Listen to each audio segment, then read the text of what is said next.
Hello, class. My name is Jose Luna. Today I will be performing an interview to one of my old friends, Karla Joy, who is one of the leaders at United High School for the Larriettes. So, Karla, tell us a little bit more about yourself and how you got to that role of being a leader. So I am currently the coach and choreographer for the United High School Larriettes, and I have been very grateful to been offered this role as one can say their leader. I feel like I did earn this role because when I was in high school, I did go to United, and I actually was Lariat captain for my senior year in 2019. So after graduation, I pursued my dance career in a way where I went back to the Lariats to coach them and be their choreographers. So yeah, it's been a lot of fun. Okay, back to my next question. How do you define leadership? So leadership to me is not so much of a higher authority rank, but more about having mutual respect, being a good role model to a certain group of people, and just overall having the abilities and characteristics to be able to lead a team, whether it's for an organization, whether it's for a company, but just overall somebody who has the ability to complete the leadership task. Okay, sounds good. How do you make the Larriettes accomplish their goals under your role? So I like to lead the girls by example, and a way that I like to do that is, like I said, having mutual respect. I feel like the more that I respect the girls that I'm working with, they'll respect me. And I like to not only treat them as my followers, but more as friends, so that they're comfortable with me and can just get along easier as a whole team rather than just an organization following a leader. But yeah. Okay. What would you say would be effective to your leadership? Like, what has made your leadership so effective?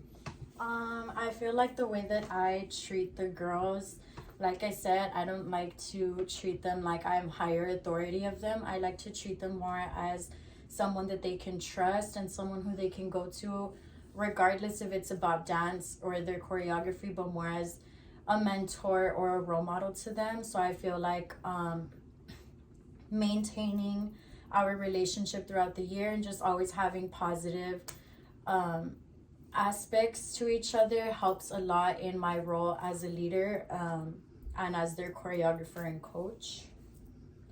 So yeah. Do you feel like they feel the same way about you?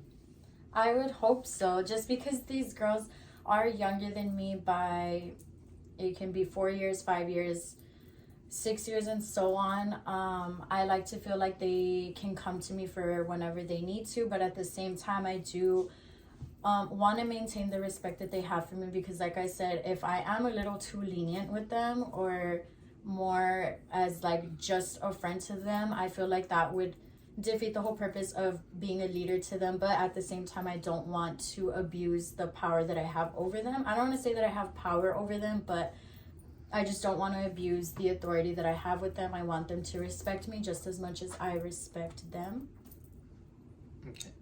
What is one way that you keep the Larriettes motivated to keep dancing and keep performing well? So thinking back to when I was a Lariat, I know that one way that we liked to be motivated to keep doing what we do is to just keep positive energy throughout the entire year, not just at the beginning of the year and not just at the end when it's closer to competition season.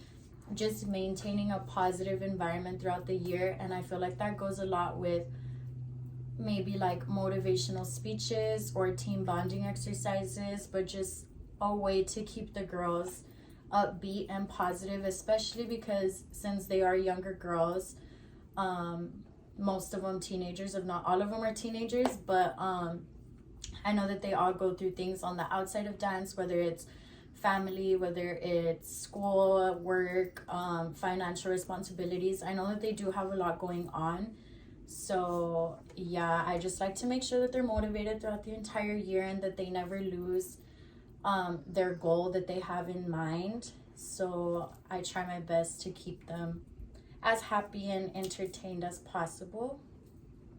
I'm out of breath.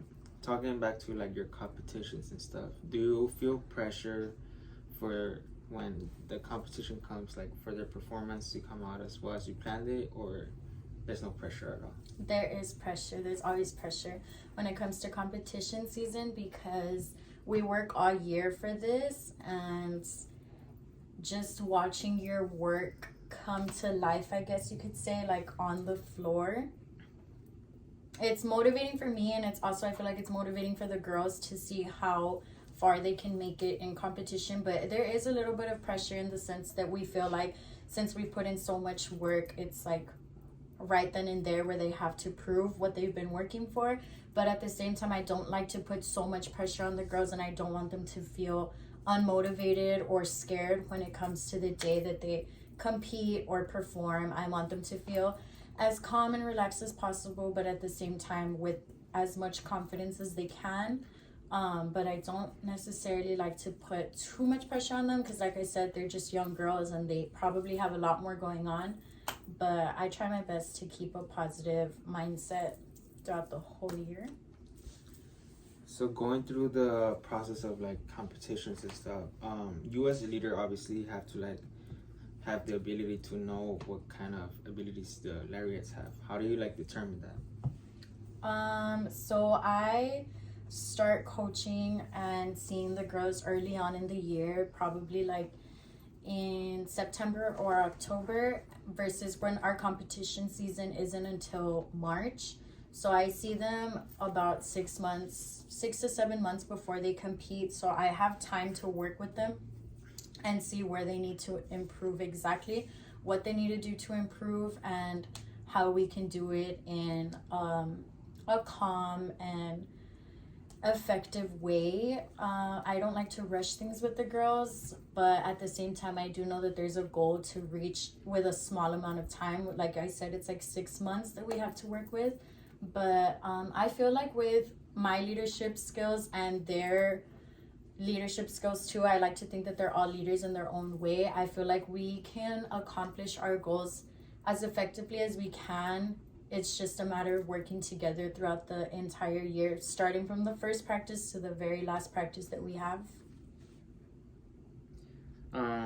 Well, since it's a whole process of 7 months, like what are y'all kind of do? Like what tasks do y'all do throughout those 7 months and getting prepared for the competitions? What exactly is the So I choreograph about, out of like 7 dances that they take to competition, I like to work with 3 to 4 of them. The rest they learn from other choreographers and other coaches. But with those 3 to 4 dances, it takes about maybe a month to do one dance. So 6 to 7 months isn't a long time to have. So we like to work quickly and effectively. But I'd say focusing on one dance at a time helps more than just learning all of them at once and trying to perfect them at the same time. I like to take my time with one dance for October, another dance for November, another dance for December. So by the time it's January, February, they're pretty much ready, and they just have the rest of the time to go over every little thing that we've learned from the very beginning of the year. But then also we do have camps and weekend practices and just extra things that'll help get us ready for competition, or the girls ready for competition. My last question, how much authority do you have over the lariats?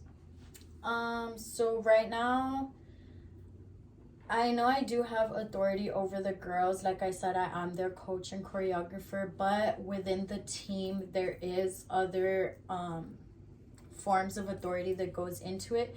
So with the lariats, they do have an officer line that consists of 5 different officers, which is their captain, their co-captain, and 3 lieutenants that just help the captains throughout the entire year. And it doesn't even stop there. I feel like after the officers, the senior class has a lot to do with motivating their team and leading them, since they have been there the longest. And then after that are the juniors, who have also been there almost the longest. And then I like to think of the sophomore and freshman class also as leaders to them own selves. And something that I like to do is have my higher classes, such as the juniors and the seniors, help me lead the team and motivate them. And not only that, like I said, they have their own officer line where I like to give each of the officers a task too, because like I said, that is their role at the end of the day. I'm just their coach and choreographer, but they do have other responsibilities that they need to take care of throughout the year, and they all have their own role when doing that. So going by your experience back in the days when you're the captain, does this role of being a leader come natural to you? Yes and no. I feel like when I was a leader in Lariettes, when I was in high school, I did still have a lot of growing to do as an individual and as a leader. I can say that I'm not as wise as I was before. Like I said, I was an 18-year-old versus now that I'm 22, almost 23. There's a lot of trial and error and a lot of room for growth. Even till this day, I feel like I still have room to grow. But I will say that back in high school, I feel like I was the best leader that I could have been personally myself. But yes, there was room for improvement. And if I can go back in time to be a leader right now, I would love to go back with the mindset that I have right now and the information and knowledge that I know about being a leader, being a role model, and everything else that comes with that. Okay, well, thank you very much, Karla, for answering all my questions today. That will conclude my interview for today.